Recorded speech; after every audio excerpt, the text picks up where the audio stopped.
Today's workout is a 15-minute hormone balancing interval training workout. This workout will help you balance your hormones postpartum with gentle yet effective movements that will optimize your recovery and leave you feeling energized, not depleted. It's full body and timed intervals. All you need is a mat. Let's get started.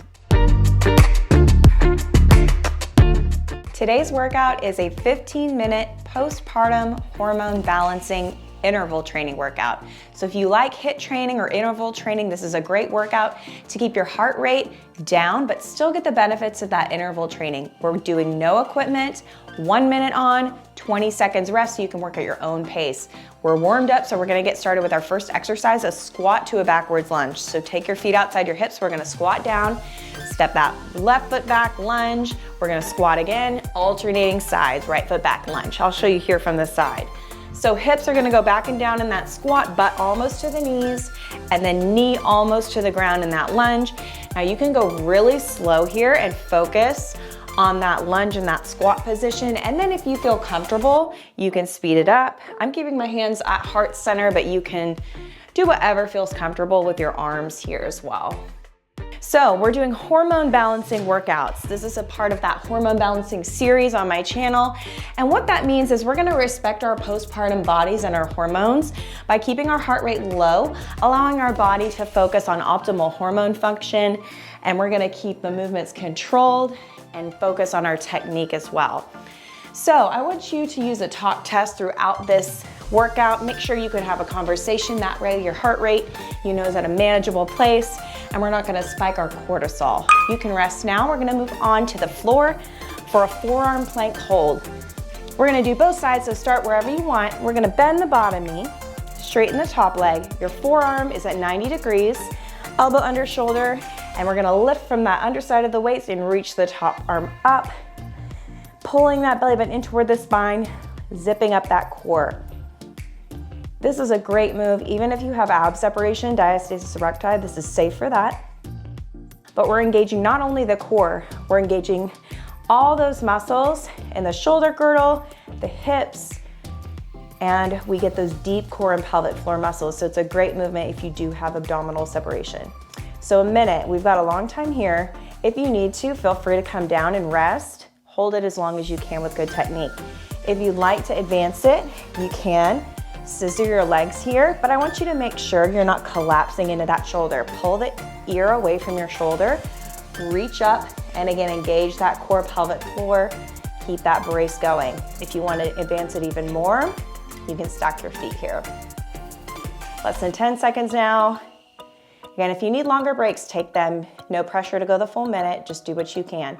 3, 2, 1, let's rest. All right, we're gonna repeat that same interval, the squat with a backwards lunge, then the side plank. This time we're gonna do the other side. So again, we wanna make sure those feet are a little bit wider than hips, toes slightly out. Place your hands wherever is comfortable. And again, we wanna go for depth in that squat rather than speed. It's interval training, but we wanna keep the movements controlled. So let's try that down. And then whichever leg you want, lunge it. We're gonna alternate those legs at the lunge. And when you're squatting and lunging, you should feel the weight in your heels. That's the front heel in the lunge, and then both heels in that squat. That way we know we're driving through the glutes, and we're keeping that pressure out of the knees. If you find your knees pushing excessively forward over your toes, or you're really gripping through your toes, you're probably putting too much of that pressure in the knees, and that could be a signal that you need to push your hips back more, or it might be a mobility issue. If you're rounding your spine, pushing your knees forward, you need to work on your mobility. And in that case, just don't go as low in the squat. You can still get the benefits, not going all the way to 90 degrees. But if you've got the flexibility, try to get all the way down, hips to 90 degrees. Same with that lunge, knee almost to the floor. If you can tap it, great. Just make sure you're not whacking your knee on the floor. Chest stays up, shoulders relax. We wanna make sure we've got good posture. All right, let's rest, and we're gonna move to that side forearm plank, other side. Again, 90 degrees, hip and elbow and wrist. And then bend that bottom leg, straighten the top leg. We'll start with the modified variation. Drawing the belly button in, wrapping your abs so that TVA is engaged, and reach. Now, if you're wondering what all these things I'm saying about engaging your core mean, go check out my short video on my channel, as well as any of my postpartum ab workouts, and I will teach you proper core engagement technique and exercises to help with that. So this is kind of assuming you already know how to do that. Hip lifted, again, we wanna make sure we feel those glutes fired up, those side glutes. It's a really important component of the core and the pelvic floor. And it's also gonna keep us from feeling that heavy pressure in the shoulder. You'll feel it there a little, but we don't want to really collapse into that shoulder because it's not primarily where we want the work to go. Reach that top arm up if you can, scissor those legs, level 2. Full body work today. We're getting everything and you don't need any equipment. That's the beauty of all this stuff. If you've got minimal equipment, minimal time, this workout's for you. All right, I'm gonna stack my feet. Last couple seconds. 3, 2, 1. All right, moving to our feet again. We're gonna move to a lateral lunge with a knee drive. So we're gonna lunge out and then drive that knee up, pulling belly button in toward the spine for a little crunch. So when we go lateral, we wanna make sure we step really wide, keep those toes pointed straight ahead and the chest upright. Here we go, let's step out. We're gonna start over to the right, stay on that same side. Here we go. So out and then drive. And I'm keeping my hands at heart center and then doing little running arms, whatever feels comfortable for you. So it's a big step out, but you notice my hips are square, my toes are pointed straight ahead, and I'm pushing back into my hips. So just like with that squat, I want the weight in your heel, and then you're pushing out of this heel to stand back up. So weight in the heel here, feel that glute, push, and then drive here. That's gonna activate both those glutes, and they're also gonna feel a nice inner thigh stretch there, hamstring engagement. And then on that crunch, you're using your stabilizers to pull that knee up. So really this one, you can go slow, especially on that crunch, and feel how your body kind of wants to wobble. That's really good. We want to engage those core stabilizers. So the slower you can go on that, the more you can control this movement, the better. Last one, rest. So you might think I'm moving too fast. Slow down. You might think I'm moving too slow for you. You could speed up. But again, we want control. We want to be able to talk. So I'm a little bit breathless, but I can still have a conversation. All right, we're moving to the floor for a bird dog with a pulse. So hands under shoulders, knees under hips. We're gonna take that front arm, back leg, raise it up, and then we're gonna pulse just the leg up and down. So your toe can be pointed, it can be flexed, but I want your toe pointed down. That means your hips are square, your shoulders are square to the floor. Just the leg is pulsing up and down. The arm is up, shoulder level, thumb is up. So that shoulder blade is retracted. You've got good posture.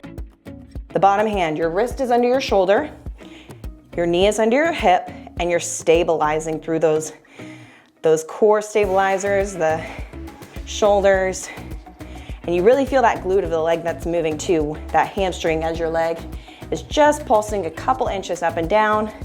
We want to try to keep everything else really still. So you've noticed I kind of alternate a higher intensity movement with a lower intensity in terms of heart rate, and that's what we're doing here. So we got the heart rate up. With those lateral lunges, heart rate is coming down right here, and release. Now we're gonna stand back up, bring that heart rate up just a little bit. Again, we don't wanna spike cortisol. We don't wanna add to the stress your body is under postpartum. We want to safely and effectively introduce stress that's not too intense. Good stress, that's exercise, right? But we want to do it in a safe, controlled manner so as not to spike that cortisol and put your body under excess pressure. All right, other side, lunge, and then drive that knee up. Lunge, drive that knee up. Now, I'm a little further out postpartum, I'm 10 months. So if you're not quite as far postpartum as me, you might definitely need to slow some of these movements down, and that's totally okay. Respect your body for where you're at. You could even do this several years postpartum. It doesn't even have to be something that you recently had a baby or had a baby at all. Great movements for wherever you're at, wanting to balance your hormones, especially if you're a woman in general. That time of the month, it's great to do gentle, slower workouts. Not saying this is gentle necessarily, but just to be able to have the mindset of slowing down, focusing on your form, and respecting your hormones. That's something that's so hard for us as women to do in our culture today. I love a good HIIT workout, but we need to slow down sometimes. Let's rest. We're gonna move back to the floor. bird dog pulses. So again, it's just the leg pulsing. We're gonna switch sides, so knees under hips, hands under shoulders. And again, I don't want you to hunch around your back. I want you to pull those shoulders away from your ears and retract them. So that means elbows to the back. Feel that little squeeze between the upper back. Opposite arm and leg. Woo, almost fell over there. Pulse. See, I fall over sometimes too. You can flex or point the foot. For me, I like to point it here. I feel it a little bit more in that hamstring. Pulling that belly button in toward the spine. So we engage that deep core and pelvic floor. Great again for diastasis recti if you've got it. And it might be a little intense if you're newly postpartum to do this for a full minute, but again, just come down, reset, jump in when you're ready. And you can also just do a few pulses and then set your hand down. And that's a good alternative to keep it down. Just focus on that glute engagement. The hand really just adds a little more stability to this move.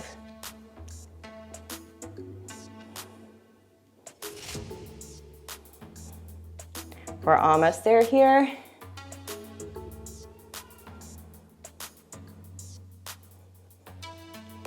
And rest. All right, gonna move on to our feet again for our last sequence. So it's a squat with a front kick. So we're gonna take the feet a little bit wider on this one. If you're comfortable with a narrower stance, that's fine too.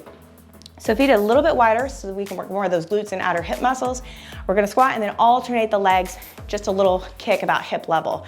Here we go, let's squat. And then we're gonna kick, pushing through that heel. Squat, kick. So it's kind of a mini push kick, but we're not really leaning back into it. Just take your time about hip level, or if you don't have the flexibility, or maybe you're pregnant, you can kick a little lower. If you've got the flexibility, go ahead. You can kick higher if you want to. You won't see me doing that. I am the least flexible person, which is ironic, but I don't claim to be flexible. I just claim to make workouts and I don't put stuff in them that make me look stupid or inflexible. Anyway, we want to kick, pushing through that heel to fire the glute. And again, you know how to squat. We've already gone through that. Really push through those heels, squeeze glutes at the top, engage your core, pelvic floor. So adding that little kick, stability challenge. Again, any chance we get to work the stabilizers, we're working the core. So thinking about you postpartum, everything is about the core. It all goes back to it. All right, moving on to the floor. We've got a bear squat. So you've heard of maybe a bear crawl, bear plank. This is a bear squat. It's a little bit more intense. If you have diastasis recti, be mindful of this one. I'll show you how to modify. So we're gonna start in a plank position, then push your hips back, then come forward into that plank. So we're pushing back, heels, and then forward into that plank. So hips toward heels, and then forward. Now, modification, come forward and put your knees down, and then push back again. So it's great for mobility in your hips, great for your core. Again, if you've got ab separation or it's too challenging, just come right here, take a rest, and then push right back into it.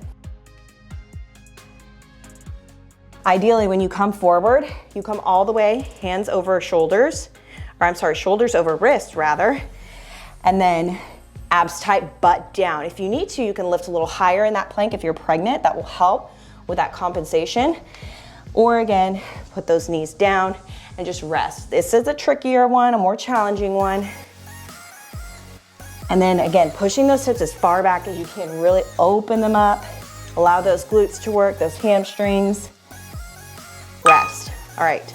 We're gonna do that same exact sequence again. So each of those moves one more time, starting with that front squat to the front kick. So again, you can go wide or you can go more narrow.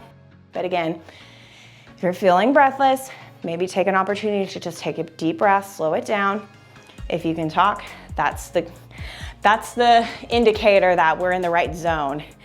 There's no like specific heart rate zone I'm trying to get you to stay in for this workout, but in general, when our heart rates are lower, when we can talk through a workout, that means our heart rates are probably not super, super high, and therefore, we're gonna be using fat as our source of energy, and keeping that heart rate low also allows us to stay in a less stressed state, which is the goal with these hormone balancing workouts. It's good to do HIIT training and some intense cardio occasionally, but especially postpartum, again, we want our body to give attention to all those major things that happen to us during pregnancy and birth. So we're trying to go easy on the hormones. One more here, we're gonna be done with it. Rest, okay. Finishing off with those bear squats. So this is a great workout too to pair with any of my postpartum ab programs. I have a few under my playlist, and this would be a great one to tack on, do it before or after one of those postpartum ab workouts. All right, come find your plank. We're gonna shift back, hips toward the heels, and then we're gonna shift forward, draw that belly in, engage the core and the pelvic floor, push back and forward. And you can even make this more dynamic as you shift forward, slow as you push back, quick as you come to that plank. If you feel ready for it, do what feels good to you. If that is too intense, slow it down. Again, you can always drop those knees gently. I gave you a minute interval, not to be mean, not to make you suffer, but to allow you the flexibility to move slower through these movements and to really focus on your technique.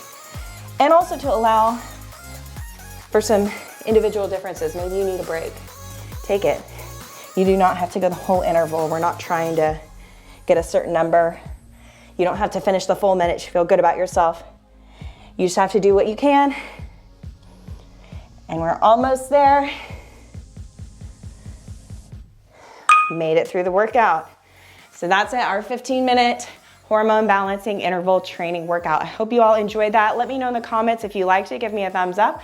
Let me know what other workouts you'd like to see, postpartum or otherwise, on my channel. I'm always looking for suggestions and for new content ideas. So appreciate you coming and working out with me today, and I will see you back here for our next workout together.